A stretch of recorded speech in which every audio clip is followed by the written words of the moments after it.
The human brain likes probability because in everyday life, probability means chance, heads or tails, rain or no rain. We naturally think in percentages, 20%, 80%. But the moment you step into quantum physics, that familiar language breaks. Because in the quantum world, the thing that describes events is not probability directly. The language of quantum mechanics starts with amplitude. And here's the part that bends your intuition. Amplitudes do not behave like probabilities. They add, they subtract, they can reinforce each other, and they can cancel each other out. So, in quantum physics, you can't say this path has some probability, that path has some probability, so the total probability is just the sum. No.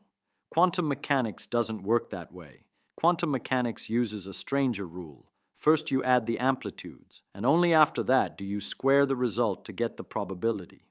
That single sentence contains a lot of the weirdness. It means this: when there are multiple ways for something to happen, nature doesn't combine the probabilities of those ways. Nature combines the amplitudes of those ways. And because amplitudes can carry signs and phases, the final probability can increase, decrease, or even drop to zero. This is why quantum physics isn't mystical.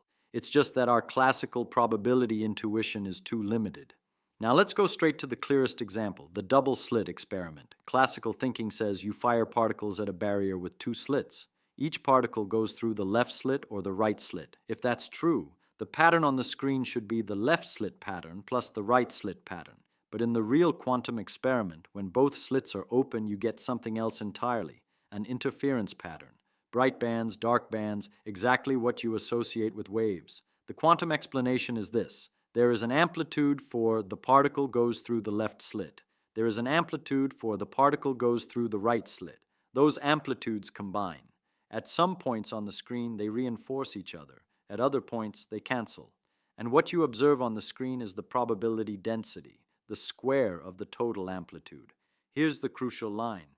If you understand this, you understand a large chunk of quantum mechanics. As long as different alternatives can interfere, the question, which path did it take, is the wrong question.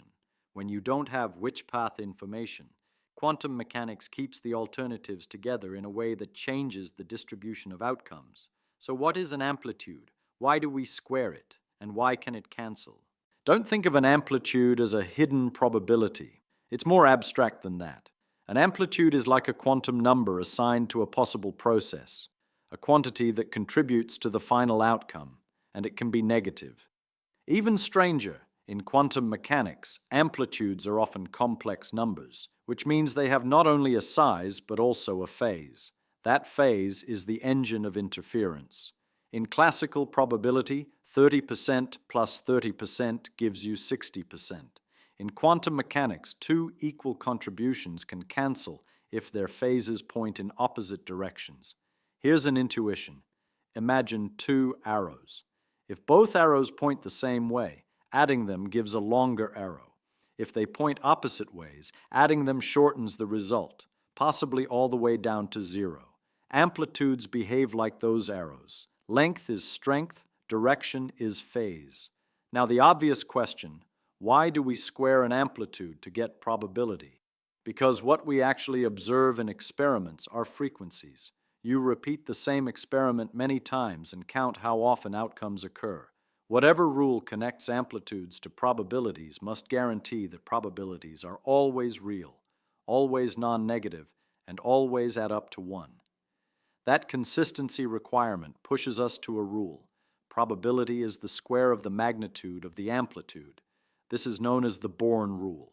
It's one of the foundational postulates of quantum mechanics, and it's deeply tied to the mathematical structure that makes the whole theory consistent. Now we have to draw the most important distinction in the entire topic, because most confusion is born right here. If two alternative paths are indistinguishable, you add amplitudes. If two alternative paths are distinguishable, you add probabilities. That is the engine of quantum behavior. In the double slit experiment, if you don't know which slit the particle went through, the paths are indistinguishable and amplitudes interfere.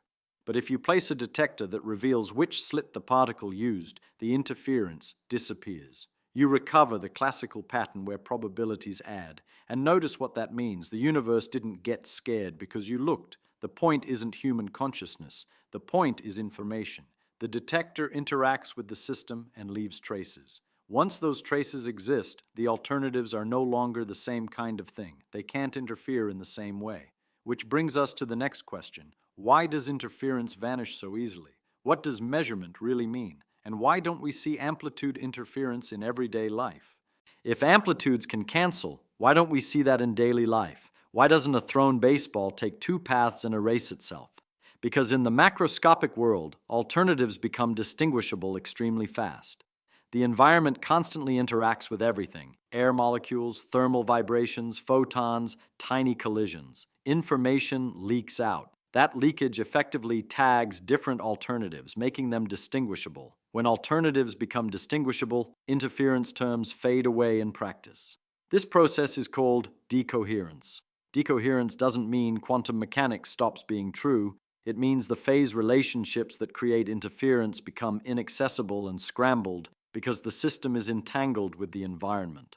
The alternatives stop behaving like overlapping contributions and start behaving like separate branches for practical purposes.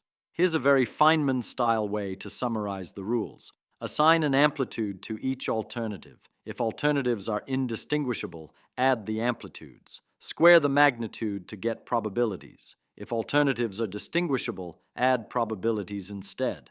That's the game. And it leads to results that feel shocking in classical terms. In classical thinking, more ways to get from A to B usually means a higher chance. In quantum thinking, more ways can mean higher chance, lower chance, or even zero chance, depending on how phases line up. The zero chance case is especially striking.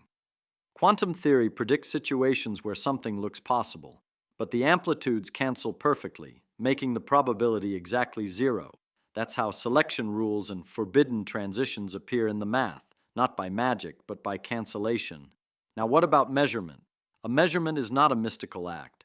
It's a physical process where the system leaves a durable record in the world. When a record exists, when information is copied into the environment, the alternatives stop interfering the way they did before. You see one outcome. Different interpretations of quantum mechanics describe that moment differently. Some talk about collapse, others talk about branching worlds, but the practical calculation is the same. Indistinguishable alternatives interfere. Distinguishable alternatives don't. Now let's close this with the big picture. Why amplitudes matter beyond quantum weirdness, how this connects to particle physics, and which popular explanations you should avoid. This topic isn't just quantum mechanics is weird. Probability amplitudes are the infrastructure of modern physics. In particle physics, for example, you never compute a single probability in isolation. You compute amplitudes for different processes that can lead to the same outcome, and then you add them. Different interaction pathways contribute to the same final event, and what you observe depends on how those contributions combine. This is exactly where Feynman diagrams come in. They are a way to organize and compute amplitude contributions systematically. A diagram is a bookkeeping device for this contribution, and the final probability comes only after all amplitude contributions are combined. Now, to explain amplitudes correctly, you have to avoid three major traps. First trap, saying the particle literally went through both slits at the same time in a naive, everyday sense. A more careful statement is, the quantum description includes contributions from multiple alternatives as long as which path information is not available. That is a rule for predicting measurement outcomes, not a claim about tiny balls living two lives like a cartoon. Second trap, turning the observer into a supernatural force. The issue isn't a human mind looking. The issue is physical interaction and information. Detectors, environments, and records make alternatives distinguishable. Third trap. Thinking quantum mechanics means pure randomness. Nothing is knowable. Quantum theory does include irreducible randomness in measurement outcomes, but the evolution of amplitudes is governed by strict deterministic equations. The weirdness is not chaos, it's structured. Now, the closing idea. In the classical world, probability measures ignorance. You don't know the exact details, so you use percentages. In the quantum world, probability is the shadow of something deeper, the amplitude structure underneath. And amplitudes teach you this: reality doesn't always operate as either this or that. Sometimes it operates as a combination of contributions, where outcomes depend not just on which options exist, but on how those options interfere. It breaks intuition, but it also brings order. Because once you accept the rule, an enormous amount of quantum behavior compresses into one sentence. If you can't distinguish the alternatives, add amplitudes. If you can distinguish them, add probabilities. And that simple sentence generates some of the strangest patterns in the universe.